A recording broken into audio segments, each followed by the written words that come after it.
আমাদের ডুয়ার্স ভ্রমণের দ্বিতীয় দিন আমরা বেরোলাম লাভা লোলেগাঁও দেখতে। অবশ্য আসল উদ্দেশ্য নতুন জানুয়ারি মাসে ওপেন হওয়া বাগড়াকোট লুপ ব্রিজ। যাওয়ার পথে আবার একটা চা বাগানে কিছুক্ষণ দাঁড়ালাম। সব মহিলারা চা পাতা তুলছেন, সেই সব দেখা।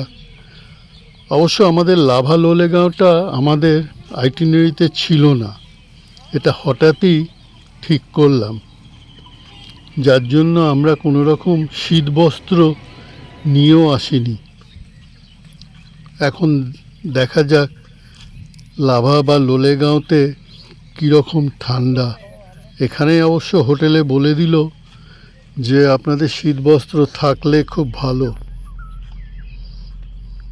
এই লাভার পথে আমরা এগোচ্ছি।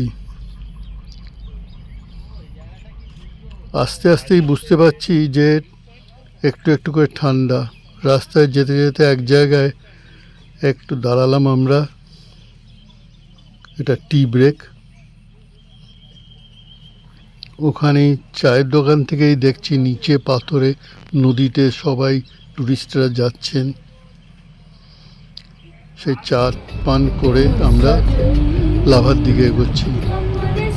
দেখে কিছুটা বুঝতেই পারছেন কুয়াশাচ্ছন্ন হয়ে আসছে। এই লাভা শহরে আমরা ঢুকলাম। এখন বেশ ঠান্ডা, গাড়ির কাঁচ তুলে দিতে হয়েছে। এই লাভা পাইন পার্ক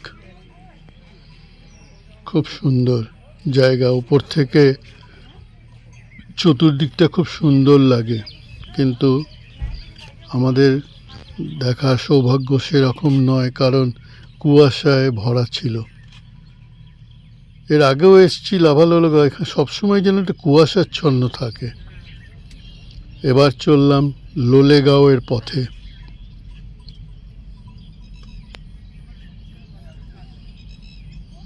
বেশ একটা ঠান্ডা আমেজ।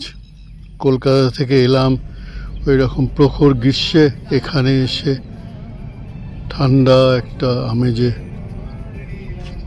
রাস্তা একদম কুয়াশায় ঘেরা।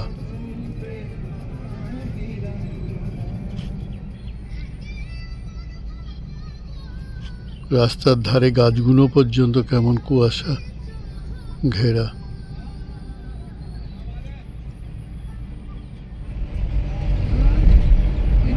লোলেগাঁও শহরটাতে ঢুকছি। এখানে আমরা লাঞ্চ সারলাম। একটি প্রসিদ্ধ দোকান মোমো, সেখানেই। লোলেগাঁও হয়ে গেল। এইবার যেটা আমাদের মেন আকর্ষণ, বাগড়াকোট লুপ ব্রিজ।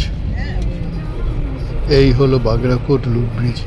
সাপের মতো করে ব্রিজটা তৈরি করা হয়েছে। এখানে আবার গাড়ি থেকে নেমে হাঁটতে দেবে না।